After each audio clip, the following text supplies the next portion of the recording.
Hey everyone, welcome to my channel. My name's Amanda. This is my pug, Watson. He's sitting here joining me for a few minutes today. I am autistic. I have ADHD. I have a memory disorder called SDAM, stands for Severely Deficient Autobiographical Memory, and I have total aphantasia, which means that I do not visualize or experience any of the senses in my mind. I talk about these in various different playlists on my channel, and this is not a medical channel. It's just a vlog of my journey post-diagnosis of autism and ADHD at the age of 42. I also do very limited editing because I want to be as transparent as possible about what it's like to be an actually autistic adult. So, a little bit of house cleaning. On my last video, apparently the sound wasn't the best, and so I apologize for that and appreciate anybody who did workarounds and turned their volume up full blast, or I think used headphones. I don't know exactly what happened. I have a mic on this time. I had stopped using my mic because I was getting comments about my breathing, which I will talk about in a second. So in the last couple videos, I didn't use my mic, and apparently that caused other sound problems. So I need to look at getting a better mic. But yeah, so as far as the breathing, a lot of times autistic people actually struggle and we hold our breath without realizing it. It's autistic people struggle with interoception. And what that is the internal body senses. So we struggle with hunger cues, knowing if we are hungry or if we've eaten too much. We don't get the cues fast enough to our body. A lot of us struggle with knowing when we need to use the restroom. For me, my brain basically tells me I low-key need to go pee almost all the time. It is really, really a very frustrating experience, especially on road trips, because my brain is telling me at almost any time that I need to go to the restroom, and I will have to just try to think about it and think, okay, when's the last time I've gone? It's probably been a while. Maybe I actually do need to go. Otherwise, it's just that signal telling me that I have to pee. We're getting real here on this channel, but also with our breathing. So, breathing happens automatically in bodies, but it is a automatic system that you can also control. See, and here I'm doing it. What happens is when I'm thinking really hard about something, when I'm doing an activity, I do this a lot when I'm cooking, when I'm chopping vegetables, I will unconsciously hold my breath, and then I will let out a big sigh because it's like I need to let out and so I can breathe back in. This happens with ADHD people too. A lot of times ADHD people will just let out big sighs, and somebody will say, well, what's wrong? What's bothering you? And it's like, oh, no, just trying to breathe, trying to remember that I haven't taken a breath in a long time. Sorry, oops. And so I have gotten comments where people have asked me if I'm breathless when I'm filming videos. And it's not that I'm breathless, it's that I forget to breathe, or my body doesn't breathe at a regular pace. And on days when I'm dysregulated, this happens really more frequently. And I am trying to become more aware of it so that I can pause and purposefully take really big, deep breaths. Look, I'm using my dog's ears as a fidget toy. He likes it though.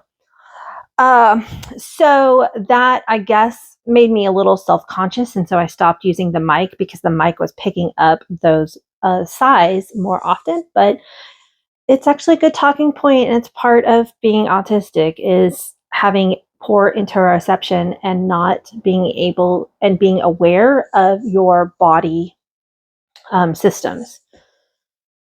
So that's like, yeah, just some little things that I wanted to talk about. So the last video, I was talking about bottom up thinking versus top down thinking. And I wanted to kind of continue that again today because more than anything, I try to keep my videos around 20-ish minutes or less. And I just kind of ran out of time. But I wanted to give a few more examples, especially because I didn't really talk about top down thinking, which is what Allistic people do. So, autistic people do bottom up thinking. And I have to think about it because I'm still learning about this subject. And like I said to y'all, I like to learn out loud. So as I'm learning about something, I'm processing it and trying to understand it and then like have conversations around it because it's how I process out loud and being able to talk to other people about things. So the terminology bottom up thinking and top down thinking don't really make much sense to me. I haven't made a connection about why those words are used.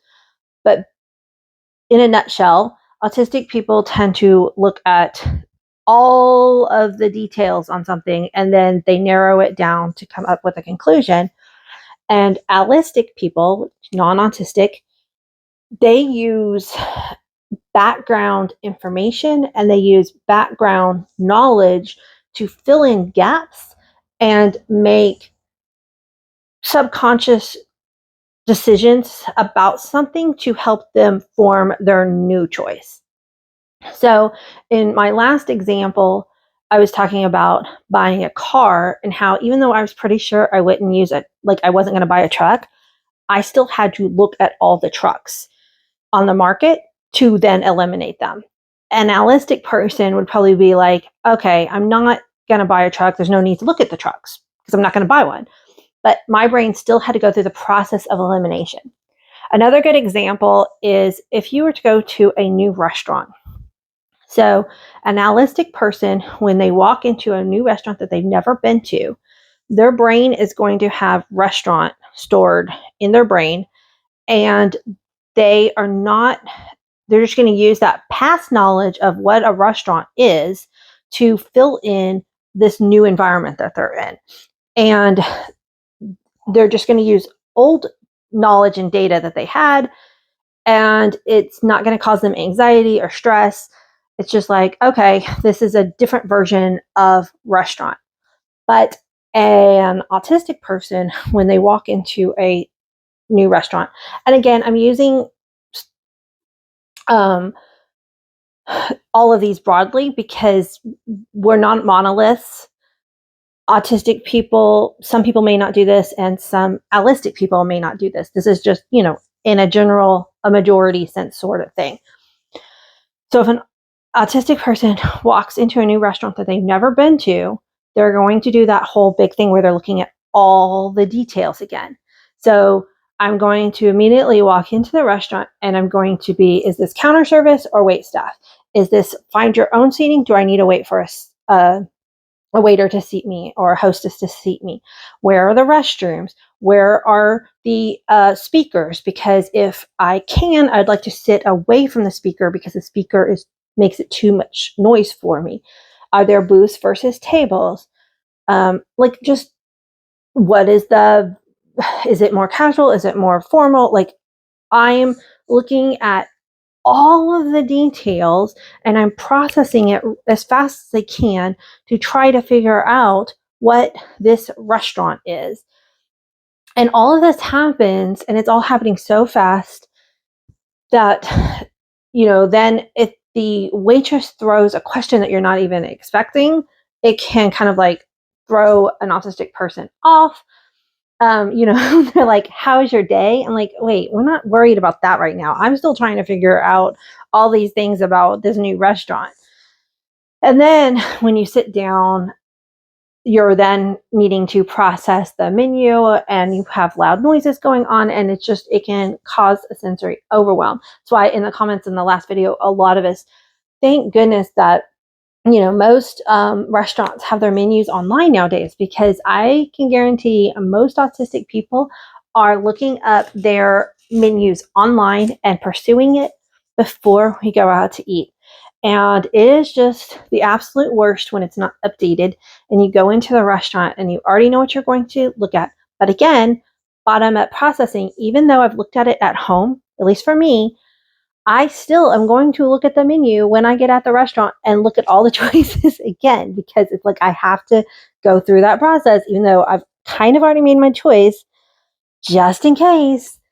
Um, and then I'll look at the menu, and if the menu has changed and what I wanted wasn't no longer there, that can like make my brain get stuck. And I usually just order something super quick, and it's not usually what I want. But I have said before, I'm a sensory seeker with food, so I'm pretty much always going to be mostly happy with anything I order. I like a lot of different variety in foods and textures, but a lot of autistic people, especially in new environments, want something that is familiar to eat. Um, my brain is like, should I go on this tangent or not? I'm going to say it really quick. Yeah, my mom is really interesting because she has like certain categories of food that have to be a certain way. So, like, if you say, Mom, would you go for pizza? Her brain like attaches pizza to Pizza Hut pizza because like that's what she ate a lot when we were kids growing up. We always had Pizza Hut, and so if we went to like a more fancy restaurant that had like a fancier pizza that's not like Pizza Hut pizza, she'd be like, yeah, that's a good pizza, but it's not pizza. Because in her autistic brain, she's also she's self-diagnosed. She self-realized autism after I got my diagnosis. It's like, oh yeah, Mom, you were also undiagnosed autistic this whole time. But yeah, she'll like, okay, yeah, this is good, but it's not pizza. So like a lot of times in our brains, we have certain taste or food experience attached to a certain thing. And if someone calls it that, but it's not what we're expecting, it can be like difficult to process. ADHD brain blank. Completely lost track of what I was going to say mid-thought. Okay, I'm trying to hold on. Okay, so the other example that I want to use with top-down processing and bottom-up processing is why there's a higher percentage of autistic people who have face blindness, which prosopagnosia. I'm going to put it across the screen. I know I'm saying that wrong. But I came across or it's actually a TikToker that I've been following for a while. Her name is Casey Davis, and she is also Domestic Blisters. This wonderful lady, if you are not following her on TikTok and you're on TikTok, make sure you do so. She did a series recently talking about this, and she is ADHD and not autistic. So she says that she's looked at all the different traits of autism and she just does not relate to autism at all, but she does feel strongly, or I don't know if she's professionally diagnosed. I think she is of ADHD, but I'm not 100% sure, but I think she is. Anyway, blah, blah, blah. She has a lot of really, really good life hacks and how to manage your ADHD on her channel. But she was talking about eye contact and what happens for autistic people when we are looking at faces, again, because we are processing details and not a whole. We will, if we're looking at somebody in the face, we'll look at their nose, we'll check out their eyebrows, we will look at their lips, we'll check out how their ears are shaped. We're looking at the pieces of their face. We're not looking at the face as a whole, usually. And that will lead to face blindness because we're not seeing all of the parts put together. We're focusing in on different things. Now, I have, like I said before, total aphantasia. I have suspected that I also have face blindness, but I just assumed that maybe it was part of the aphantasia. I don't know if they're separate or not. Eventually, I do recognize people, but even people with face blindness will learn to recognize people, but it's not necessarily because of the face. It's like all the other cues, how they dress, how they walk, how they talk. Like, start to cue in, is from what I've heard from people who say that they have face blindness. And so she said that Allistic people, they take in the face as one unit. They're not looking at all the different parts. So when they're making eye contact, again, a lot of times autistic people take things very literally. And when we hear autistic people have a hard time with eye contact, we are assuming that allistic people are literally staring each other in their retinas. And apparently, what Casey has been exploring on her TikTok is that's not really true. She says, yes, she can look somebody in their eyes and it doesn't cause discomfort. But generally, when she's saying that they make eye contact, they're just looking at their face, but it's not awkward. She's not overthinking it. She's not, am I making enough eye contact? It's just a natural process. Where for autistic people, we have we have struggles to look at the face, or if we are masking, we might look at like right here, or I look at people's mouths when they're talking instead of their eyes. And for autistic people, when you look at their eyes, like I'm looking right at the camera right now, and or if I look at my own eyes in the screen. So it's a little different when you're filming, because if I want to look you in the eyes, I have to look at the camera hole. And so I'm not really seeing me over here on my screen. But then if I'm looking over here, I'm now looking at my own eyes. And either one is really hard for a lot of autistic YouTubers, looking at our own faces or looking at the camera hole, which I'm sure, lens. I'm sure it has a different word, not hole. But she said that as an allistic person, these things don't even really cross her mind. It's just natural to look at the whole face and not be overthinking any of this stuff. And I just found it really interesting. And it's just an example of that whole top down versus bottom up thinking, because they are using their background knowledge of just human face and not worrying about all the details. And they're seeing it as one unit, one thing. If I'm trying to describe what she says so much, because I have been paying attention. And yes, when I talk to people, we had a contractor come over the other day and we were signing paperwork. And it was so funny because it was after I'd seen her videos, and I was like just noticing all his specific features. And it's like to step back and try to see him as a whole person. It's not something that my brain does. And I never really noticed that until her TikTok. So I thought that was really awesome and I wanted to share it. Okay, so I just also wanted to give y'all, before I say bye, a little update. So if you've been following me along, thank you. I had foot surgery in April, and so I've been on recovery. And I was to the point where I was starting to be able to take a couple of steps unassisted. And I was feeling really good. I was able to take my first shower standing up without having to use the shower stool. Nothing wrong with using the shower stool. I'm just trying to gain back my strength and mobility and taking like these little baby steps. Well, on Wednesday night, I took a really bad fall. I was just standing, but because I've been so limited mobility, the muscles now in my left leg are extremely weak. And I had a doctor's appointment on Thursday, and I thought I was going to be cleared to start physical therapy on Thursday, because I was now starting to walk and I want to be able to, build up that muscle correctly. But I fell a really bad fall on Wednesday night.